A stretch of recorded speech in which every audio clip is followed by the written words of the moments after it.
This new moon in Pisces is a major turning point within the year 2025. There's going to be a stellium of planets within the sign.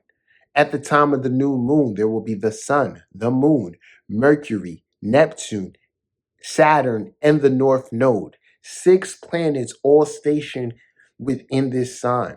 If there's one thing the journey teaches you is that the show goes on. Adapt or perish, If you want to survive, you got to adapt. And I think this Pisces new moon is a true transitionary period into what is next. So, what's going on, world? It's your boy Gemini Brown here, back with another episode of Kicking Knowledge. Today, we'll be discussing the new moon in Pisces and how this reflects the end of an old era. So, let's get into it.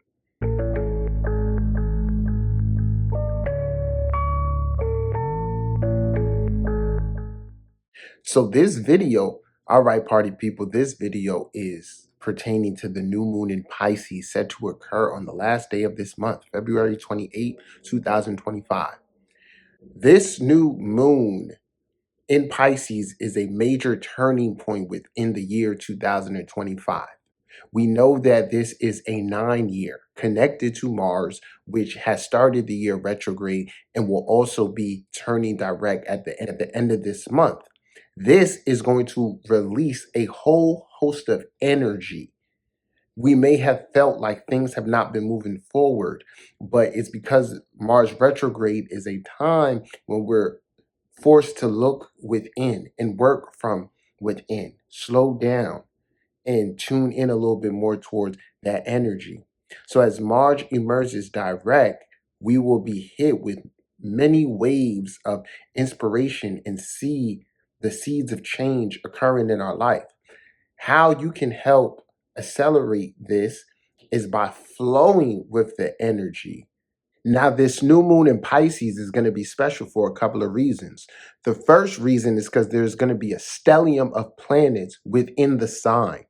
At the time of the new moon, there will be the sun, the moon, Mercury, Neptune, Saturn, and the North Node. 6 planets all stationed within this sign. The second significance of this is that this will be the last new moon in Pisces while Neptune is within Pisces. So to some extent, this represents a transition from the old world, or we can look at it as the end of the Neptune and Pisces era, what it has represented, and us fully moving further forward into this new future. The thing about this future is that we can see it creeping and coming from everywhere.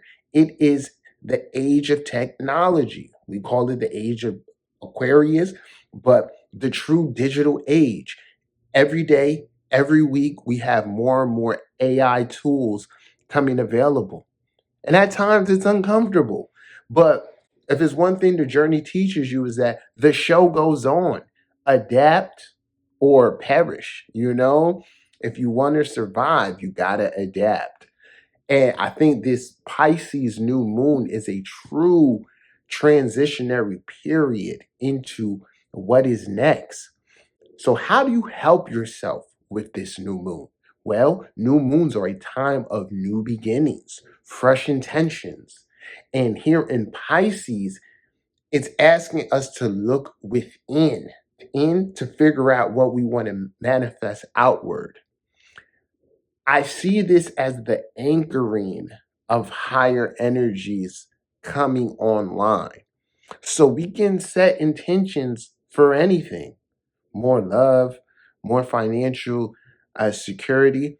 But I think with the emphasis of Pisces here, one of the magical things that we can do is anchor or pull in more of our higher self. How do we do this? Well, there's a lot of different paths, and that'll differ for everyone. But personally, I've taken the path of service, and it leads with the belief that the personality is a servant of the higher self. And when you open your personality or lower self up to the forces of the divine, it guides you into purposeful living. This then also helps you separate from the constant wants of the ego by focusing on a truer vision. So I'm suggesting for everyone at this new moon in Pisces, when you set your intentions, ask for guidance, ask for inspiration, illumination of how to live in harmony with all that is, because that's essentially what Pisces represents. The dark side or downside of this transit, I think, can be failure to create a direction. Pisces is the deepest waters. And a lot of times we can feel lost within life, not knowing where to go next. Give yourself a direction or work on finding your purpose. You can feel a lot more detached and stuck and left behind because, as I said before, the world just keeps on evolving. So the way I'm seeing it is that this part of the game really shows the full duality. You can choose to embrace the unknown, which also allows you to kind of give up control and say, I don't have all the answers, but I'm willing to learn. Or you can remain stagnant or stuck or fixed in how things should be. Because the reality is that, like I said, this is representing a transition of the old into the new. Once Neptune goes into Aries, it's going to be about taking those dreams and that path we were dreaming about in Pisces and anchoring it through action, and a new cycle begins. I'm making this here on the full moon in Leo, which should illuminate to you more of who you are, who you want to be, and how to get there. But leading up to this new moon in Pisces, I suggest focusing on deep emotional healing, which can allow you to confront emotional wounds. The focusing on your deep emotional healing will naturally lead to layers of letting go, surrendering.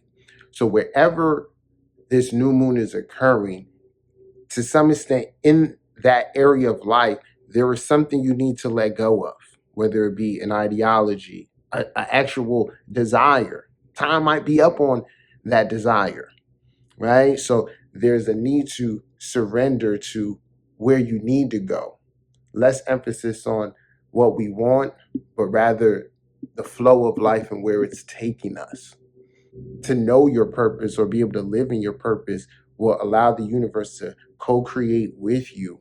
And you should begin to see synchronicities leading you to where you need to be. The key thing is just, as I said before, following the signs. So this is not an easy period.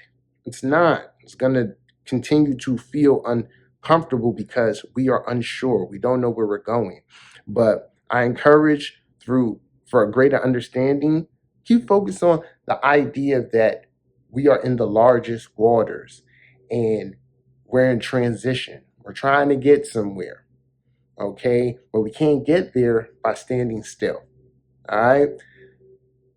So pay attention, tune into your creativity. Through your creativity, you can also discover what may be lying in your unconscious and further heal that some more. But this is just a little bit of my insights on this upcoming new moon in Pisces. Stay vigilant, stay dangerous. If you need a reading, check out my website, GeminiBrown.com, my book, Astrology of the Matrix. Until next time, peace.